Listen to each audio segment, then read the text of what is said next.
घाटापुर में उसामा साहब से मिलने के लिए शहाबुद्दीन साहब का निधन हो गया, क्या कहेंगे आप? कोई शब्द है क्या? सब कुछ तो खो चुका है। एक आवाज जो सबका था, जिन्होंने कभी फर्क नहीं किया किसी भी समाज, धर्म, मजहब, वर्ग, वर्ण, सबके लिए जिए उन्होंने।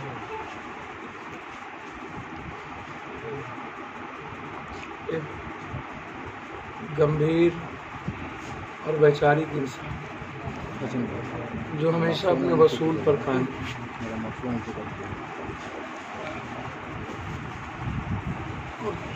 जिनका अपना कोई जीवन नहीं था, हमेशा प्रिंसिपल के साथ राजनीतिक रूप से भी विचारों के साथ खड़े रहे, सामाजिक रूप से भी कंप्लीट वो सिवान के शाहबाद के कंप्लीट रूप से इस इलाके में जो सामाजिक और राजनीतिक चेक एंड बैलेंस हुआ करता था, समाज को कंप्लीट एक जस्टिस, उस व्यक्ति के रूप में उनकी पहचान। अलग बात है, बहुत सारी घटनाएं, बहुत सारी राजनीतिक प्रतिक्रियाएं, वो चलता रहेगा, वो चलता रहता है। जो लोग जीते हैं दूसरों के लिए, कई तरह की आलोचनाएं होती हैं, लेकिन मैं व्यक्तिगत रूप से कह सकता हूँ, एक साथ एमएलए बने, हमारा और उनका व्यक्तिगत रिश्ता आप सोच भी नहीं सकते हैं और समझ भी नहीं सकते। मैंने व्यक्तिगत रूप से क्या खोया है उसका अंदाजा नहीं, और मुझे लगता है कि सिवान के हर घर के लोगों ने अपने बेटे को खोया, एक सेवक को खोया, एक परिवार को खोया, एक रिश्ते को खोया। सपना ही सिवान का समाप्त हुआ, उम्मीदें आने वाली पीढ़ियों की समाप्त हो गई, विश्वास ही नहीं हुआ कि वो हम सबके बीच नहीं है, चले गए।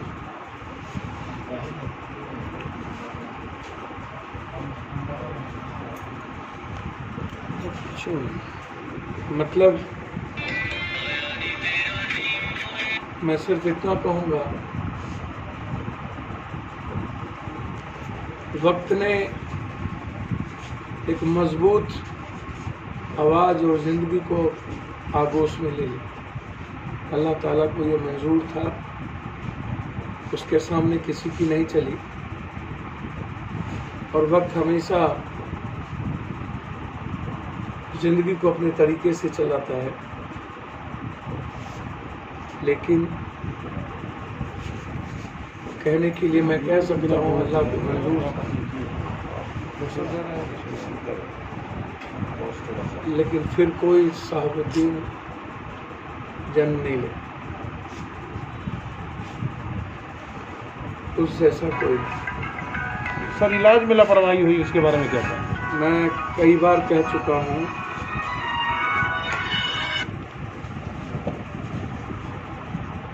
एक ऐसा व्यक्ति जो शारीरिक, मानसिक और आध्यात्मिक रूप से, वैचारिक रूप से, नैतिक रूप से बहुत मजबूत इंसान, योगा करने वाला एक व्यक्ति, संयमित जीवन जीने वाला एक व्यक्ति, और बहुत कम प्रतिक्रिया देने वाला एक व्यक्ति। अब ये मैं नहीं कह सकता हूँ कि वक्त और बीमारी ने क्या किया, लेकिन मैं ये कह सकता हूँ कि जो परिस्थिति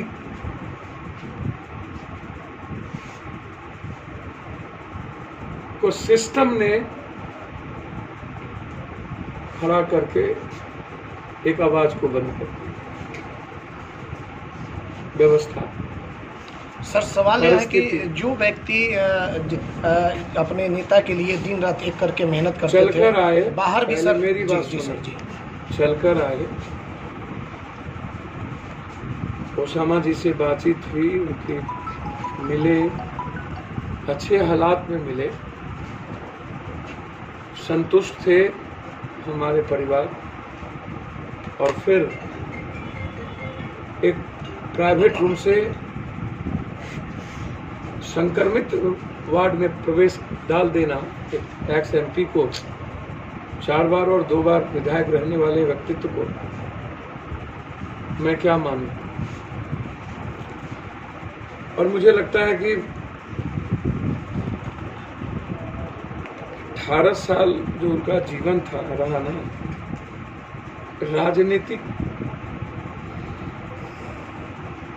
परिस्थितियों ने हमेशा घेर के रखा। अब मैं उस पर नहीं अभी जाऊंगा, मैं सिर्फ इतना कहूंगा, फिर दोबारा शहाबुद्दीन नहीं होगा।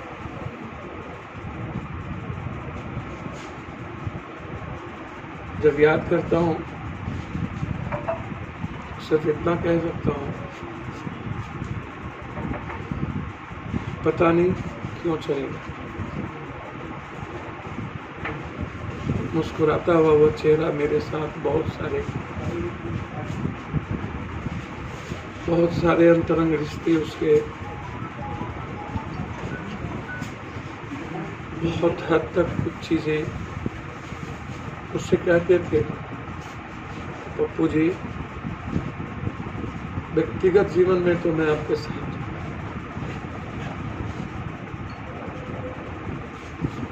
लेकिन मेरी थोड़ी मजबूरियां हैं। एक बार लालू जी संकट से उबर जाएं, फिर मैं सोच पाऊंगा बिहार के हित में और भविष्य के लिए। वह व्यक्ति जब तक संकट में है, मैं राजनीतिक रूप से वहां हूं, तो व्यक्तिगत रूप से मैं आपके साथ हूं। ये लैंग्वेज था और थे। मेरा यह परिवार है,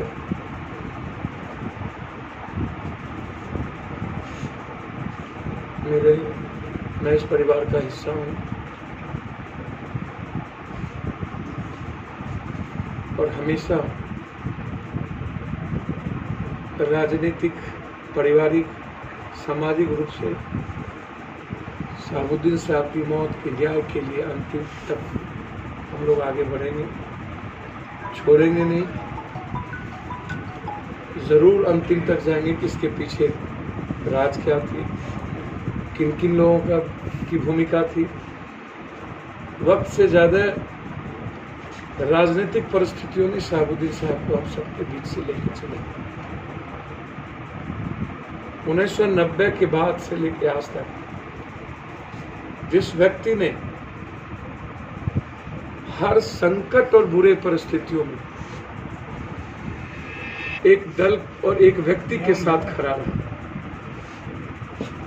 वो मंत्री हो सकते थे, सत्ता का हिस्सा हो सकते थे, बदल सकते थे, लेकिन कभी भी उनके भीतर न तो कभी लोभ आया, न राजनीतिक महत्वाकांक्षा जगी। हर लोगों के भीतर राजनीतिक महत्वाकांक्षा होती है। मैं एक व्यक्ति को देखा कि अपनी कोई राजनीतिक महत्वाकांक्षा उन्होंने नहीं पाई। चला पप्पू जी हो इसे कर जाए तो सही राह पर बढ़ो। ये लैंग्वेज था कि आप पीछे मत मुड़िए। जिसने अपने जीवन को समाप्त कर दिया है, उसके साथ और उनका यदि कोई ना हो तो शायद न तो किसी के ना हो, ये आप समझ लीजिए। शहाबुद्दीन जी के यदि कोई ना हो सके तो फिर किसी का भी। बस वही। सर जब भागलपुर से साहब आए थे तो उस समय सर बोले थे कि हमारे नेता लालू प्रसाद यादव, और जब उनका निधन हुआ उनके पुत्र सर दर की ठोकर खाते रहे। वहाँ पे कोई भी व्यक्ति, लालू प्रसाद यादव, तेजस्वी यादव, कोई भी उनके परिवार का आदमी इनसे मिला तक नहीं। सर इसे क्या माना जाएगा? एक बात बोलूं, मैं इसमें एक बात समझिए, मैंने क्या कहा, मैं यदि घटना गिराऊंगा ना, नीतीश कुमार मुख्यमंत्री बने थे, मैं नीतीश जी के साथ, और इनका पाटलिपुत्रा में मेरे साथ लालू जी के साथ मुलाकात हो रहा है। यदि शहाबुद्दीन जी नहीं होते ना, मैं लोक लाज क्रॉस कर गया होता। आए शहाबुद्दीन जी, हाथ पकड़ लिए रात के 1 बजे। कहा हो पप्पू जी, बस चुपचाप हम लौट गए। किस पल, किस संकट में, यदि आज राजनीतिक शिकार हुए हैं ना, तो सिर्फ एक ही शरणम गच्छम बुद्धम शरणम संगम शरणम, एक ही तुम्ही। कभी इन्होंने सरकार से, सत्ता से और लालू जी से कुछ नहीं लिया। लालू जी और दल ने सब कुछ लिया शहाबुद्दीन जी से। शहाबुद्दीन जी ने सत्ता से कुछ नहीं लिया, कुछ नहीं, और अंतिम तक कुछ नहीं पाया उन्होंने।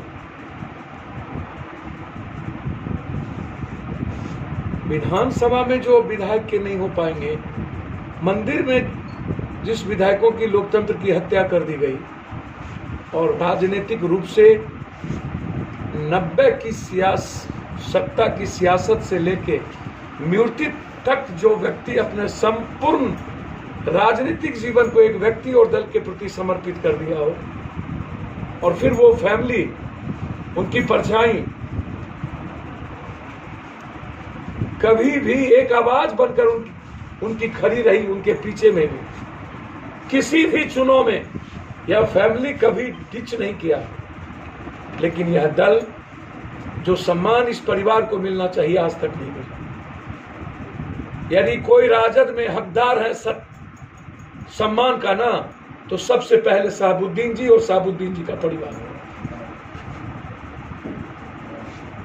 लालू यादव जी के बाद यदि कोई अधिकारी है तो शहाबुद्दीन जी और शहाबुद्दीन जी का परिवार है। यदि आप जानना चाहते हैं तो जो इन्होंने खोया ना, जो इन्होंने दिया, जिस व्यक्ति के चलते एक बड़ा सा कैनवास बना जिस दल का, वह दल और वह परिवार इस तरह से दूर होगा, यह कभी कल्पना नहीं की जा सकती।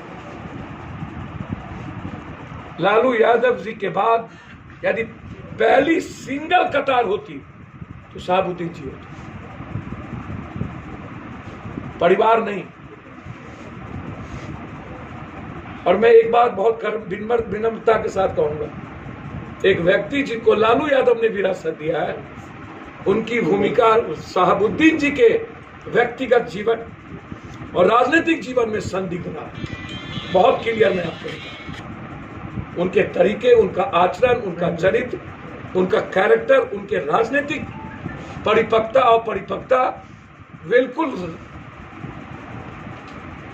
और वर्तमान के नएपन की राजनीति। लालू यादव जी के बारे में मैं इतना कह सकता हूं कि आज जिस परिस्थिति में है, भले वोट के वो ना आ पाए, लेकिन लालू यादव जी को आहत तो हुए हो, कष्ट तो हुआ हो। उस वक्त जन्म नहीं हुआ था लालू यादव के बेटे का, जब परछाई थे शहाबुद्दीन जी, उसके 91 में जन्म हुआ। और जब लालू जी संकट में आए थे तो गोदी में खेल रहे होंगे, और उस वक्त पल पल किसी ने जीवन दी। और आज यदि मैं एक बात अंतिम कहूंगा, यदि शहाबुद्दीन जी आलोचना के पात्र बने तो उसका कारण राजद और लालू यादव जी की सत्ता और सरकार। व्यक्तिगत जीवन में आलोचना के पात्र कम, और लालू यादव जी के साथ कंप्लीट रूप से उनका राजनीतिक और व्यक्तिगत लगाव आलोचना के सबसे ज्यादा पात्र बने। यदि यह व्यक्ति दल छोड़ के जदयू में चले गए होते जो नीतीश जी चाहते थे, तो फिर ये दूध के धुले हो जाते और आलोचना का पात्र नहीं बनते। मुझे याद है भाजपा का वो दिन, वो क्या चाहता था कि शहाबुद्दीन जी लालू यादव को छोड़ दें, और आज यदि वो आलोचना करते हैं सिर्फ इस कारण से, तो उनकी राजनीतिक आलोचना होगी। व्यक्तिगत तौर पर सिवान का हर घर, हर वर्ग, हर जाति के लोगों को एहसास और महसूस है कि हर संकट में शहाबुद्दीन उनके परिवार और उनके परछाई की तरह खड़ा, इसलिए उन पर कोई उंगली नहीं हो सकती। और दिल्ली में रह करके सारा परिवार ऐसे समय में, इंटायर फैमिली, एक राजद परिवार ही नहीं, लालू जी ने अपने व्यक्तिगत जीवन के सबसे बड़े रिश्ते को खोया, और उसके बाद हम देखते रह गए, उम्मीद करते रह गए, दूर तक कुछ नहीं। मेरा इतना ही, इससे ज्यादा नहीं कह सकता। आज सर तकरीबन 3 रोज हो गए उनके परिवार के लोगों को यहाँ आए हुए, लेकिन आप पहुँच गए और जिसको आना चाहिए वो अभी तक नहीं आया। आखिर तो उनसे पूछिए, इनके लिए पूरा सिवान है, इनके लिए पूरा बिहार है, पूरे भारत में जो लोग शहाबुद्दीन जी को जानते हैं उनको दुख है। किसी के पहुंचने ना पहुंचने से शहाबुद्दीन जी के राजनीतिक और वैचारिक अस्तित्व पर कोई असर नहीं पड़ेगा। मैं उम्मीद करता हूं आने वाले समय में एक बड़ी लकीर शहाबुद्दीन जी की विरासत और उनके राजनीतिक और सामाजिक वैचारिक अस्तित्व को निश्चित रूप से ओसामा जी बहुत मजबूती के साथ लेके आगे बढ़े।